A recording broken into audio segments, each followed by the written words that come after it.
आज साइंस में आज पीरियोडिक टेबल के बारे में पढ़ेंगे। पीरियोडिक टेबल जो हम लोग पढ़ते हैं उसमें तत्वों का वर्गीकरण कैसे किया गया, जो तत्व हैं उसका वर्गीकरण यानी कैसे किया गया। शुरुआत में तत्व की संख्या कम थी तो उसे पढ़ना और याद रखना आसान होता था। जैसे जैसे तत्वों की संख्या बढ़ती गई तो पता चला कि याद करने में कठिनाइयाँ हो रही है, तो कुछ साइंटिस्टों ने उसे सजाने का, इस पीरियोडिक टेबल को सजाने का प्रयास किया। सबसे पहला प्रयास 18वीं शताब्दी में लेवोजियर ने तत्वों का वर्गीकरण धातु और अधातु में किया। लेवोजियर ने 18वीं शताब्दी में तत्वों का वर्गीकरण धातु और अधातु में किया।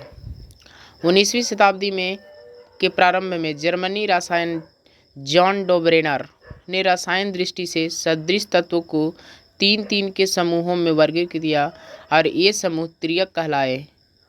इन्होंने ही त्रियक नियम दिया था, डोब्रेनर ने त्रियक नियम दिया था। ये क्वेश्चन आता है कि त्रियक नियम किसने दिया था, तो डोब्रेनर ने त्रियक नियम दिया था। न्यूलैंड्स, इसके बाद आए वैज्ञानिक न्यूलैंड्स ने अष्टक नियम दिया। इनका मानना था कि तत्वों को बढ़ते हुए परमाणु द्रव्यमानों के क्रम में सजाया जाए तो किसी भी तत्व से प्रारंभ करने पर 8वें तत्व के गुण वाले तत्व के गुणों की समान होते हैं। न्यूलैंड, इसके बाद आए न्यूलैंड एक साइंटिस्ट आए। न्यूलैंड जो साइंटिस्ट ये डोब्रेनर के बाद आए थे। न्यूलैंड का अनुमान था कि प्राकृतिक में सिर्फ 56 ही तत्व हैं और आगे चलकर अन्य तत्वों का आविष्कार नहीं होगा। उन्होंने 56 तत्वों को लेकर ही इस पीरियोडिक टेबल को तैयार किया था। न्यूलैंड ने ही बताया कि तत्वों का गुण आवर्ती होते हैं। यहाँ पर क्वेश्चन आता है कि तत्वों का गुण आवर्ती होते हैं, किसने बताया था, तो न्यूलैंड ने बताया था कि तत्वों का गुण आवर्ती होते हैं। यहाँ से क्वेश्चन आता है कि किसने बताया था तत्वों का गुण आवर्ती होते, तो न्यूलैंड ने अष्टक के नियम से प्रेरित होकर न्यूलैंड्स ने ही अष्टक का नियम दिया था। उसके नियम से प्रेरित होकर 1869 ईस्वी में रूसी रसायनज्ञ दमित्री मेंडलीव ने तत्वों का उनके बढ़ते हुए परमाणु द्रव्यमानों के क्रम में सजाकर देखा। इसके बाद आए मेंडलीव ने कुछ हद तक इस पीरियोडिक टेबल को सजाने का प्रयत्न किया। मेंडलीव ने एक नियम का प्रतिपादन किया जिसे मेंडलीव का आवर्त नियम कहते हैं। यदि तत्वों में उनके बढ़ते हुए परमाणु द्रव्यमान के क्रम में सजाया जाए तो एक निश्चित संख्या के बाद समान गुण वाले तत्व पाए जाते हैं। यानी मेंडलीव ने एक नियम का प्रतिपादन किया जिसे मेंडलीव का आवर्त नियम कहते हैं। यदि तत्वों को अनेक बढ़ते हुए परमाणु द्रव्यमान के क्रम में सजाया जाए, उन्होंने कहा कि द्रव्यमान के क्रम में अगर सजाया जाए तो एक निश्चित संख्या के बाद समान गुण वाले तत्व आते हैं। फिर मेंडलीव के समय में कुल तत्वों की संख्या पूछा जाता है कितने थे, तो 63 थे। मेंडलीव के समय में कुल तत्वों की संख्या कितने थे, तो 63 थे। मेंडलीव ने ही अपनी सारणी में कुछ रिक्त स्थान छोड़ा था। पूछता है कि किसने अपनी सारणी में रिक्त स्थान को छोड़ा था, तो मेंडलीव ने, क्योंकि उनमें किसी भी ज्ञात तत्वों का समावेश नहीं हो पाता था। पूछता है, यहाँ से भी क्वेश्चन पूछता है कि बाद में चलकर मेंडलीव ने स्कैंडियम, गैलियम और जर्मेनियम को रिक्त स्थानों में रखा। यहाँ से क्वेश्चन उठता है कि मेंडलीव ने कौन कौन से तत्व को बाद में रिक्त स्थानों में रखा, तो स्कैंडियम, गैलियम और जर्मेनियम। फिर आता है मेंडलीव ने बताया कि सारणी के उदग्र स्तंभों को वर्ग कहते हैं। यहाँ पर पूछता है वर्ग किसे कहते हैं, उदग्र स्तंभ को वर्ग कहते हैं और क्षैतिज कतारें जो होती है वो आवर्त कहलाती है। स्तंभों को वर्ग 18 हैं और कतारें 7 है जिसे आवर्त कहते हैं। मोसले ने, अब जो हम लोग जो पीरियोडिक टेबल देखते हैं वो पीरियोडिक टेबल मोसले का दिया हुआ पीरियोडिक टेबल है जो 1913 में बना था। 1913 में बताया गया परमाणु द्रव्यमान नहीं होगा बल्कि परमाणु संख्या ही तत्व का अधिक मौलिक गुण होगा। यानी कहने का मतलब जब ये आए थे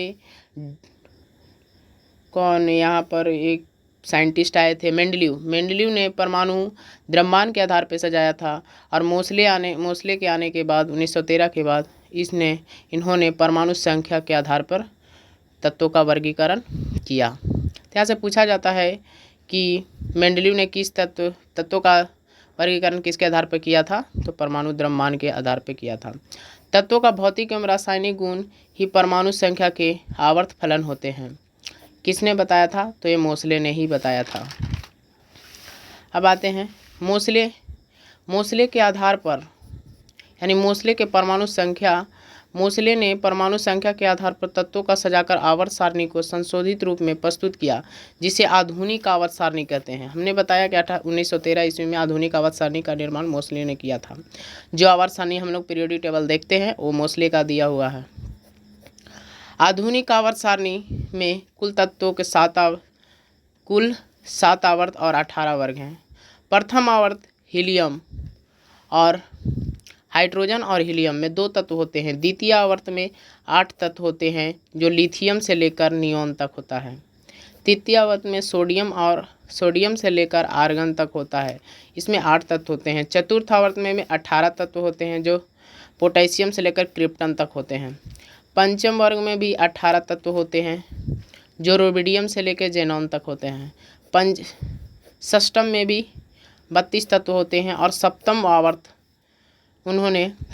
आवर्त को अधूरा रखा गया है, क्योंकि फ्रांसियम के बाद से जब स्टार्ट होता है तो उस आवर्त को आगे खाली जगह है, यानी जैसे जैसे किसी भी तत्व का डिस्कवर होगा उसके बाद उसे भरा जाएगा।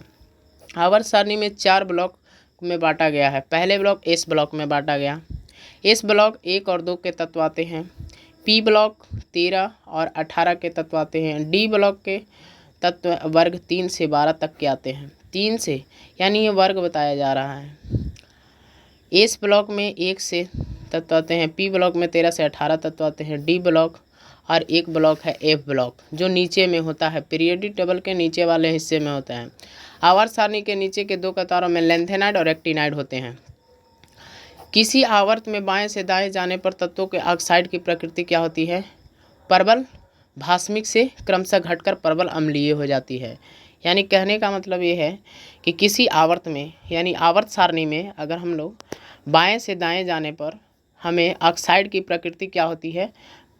भस्मिक से अम्लीय हो जाती है, माने भस्मिक घटकर अम्लीय हो जाती है। बाएं से दाएं जाने पर पूछा जाता है कि बाएं से दाएं जाने पर पीरियोडिक टेबल में तत्वों का ऑक्साइड अब भास्मिक होता है, जाते जाते क्या हो जाता है? अम्लीय प्रबल अम्ल हो जाता है। वर्ग में ऊपर से नीचे जाने पर अधातुओं की क्रियाशीलता क्या होती है? घटती जाती है। अधातुओं की क्रियाशीलता घटती है। वर्ग में ऊपर से नीचे जाने पर अधातुओं की क्रियाशीलता घटती है और धातुओं की क्रियाशीलता बढ़ती है। किसी वर्ग विशेष रूप में सभी तत्वों को बाह्य इलेक्ट्रॉनिक विन्यास समान होते हैं, अर्थात सभी तत्व में परमाणुओं के संयोजी इलेक्ट्रॉनों की संख्या समान होती है। किसी भी वर्ग में सभी तत्वों की संयोजकता समान होती है। किसी भी वर्ग में सभी तत्वों की संयोजकता क्या होती है? समान होती है। वर्ग में सभी की संयोजकता समान होती है। धात्विक गुण आप देखेंगे, गुण ऊपर से नीचे जाने पर, आवर्त में बाएं से दाएं जाने पर धात्विक गुण ऊपर से नीचे जाने पर बढ़ता है और बाएं से दाएं जाने पर घटता है। आधात्विक गुण ऊपर से नीचे आने पर क्या होता है? आधात्विक गुण ऊपर से नीचे आने पर घटता है और इस बाएं से दाएं जाने पर बढ़ता है। विद्युत धनात्मकता ऊपर से नीचे आने पर बढ़ती है और इस साइड में बाएं से दाएं जाने पर घटता है। विद्युत ऋणात्मकता ऊपर से नीचे आने पर घटती है और दाएं से बाएं जाने पर बढ़ती है। संयोजी इलेक्ट्रॉन ऊपर से नीचे आते हैं तो अपरिवर्तित रहता है संयोजी इलेक्ट्रॉन, लेकिन जब बाएं से दाएं जाते हैं तो बढ़ने लगता है। अब हम लोग आते हैं तत्व वर्ग, और यहाँ पर सामान्य नाम आप इसको अच्छे से देखेंगे। तत्व जिसमें lithium, sodium, potassium, rubidium, caesium, francium वर्ग 1 के तत्व हैं। ये क्षारीय धातु है, इसे क्षारीय धातु बोला जाता है। बेरिलियम, मैग्नीशियम, सीजियम, स्ट्रोंशियम और बेरियम ये सेकंड ए का है, ये क्षारीय मृदा धातु है।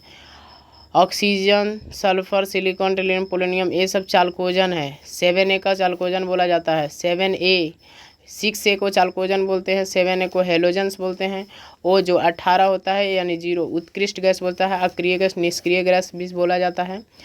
CuAuG ये मुद्राएं धातु है, यानी कॉपर, अर्जेंटम और Au ये सब मुद्रा बनाने का धातु है। प्लैटिनम धातु है, ये लैंथेनाइड और ये एक्टिनाइड है।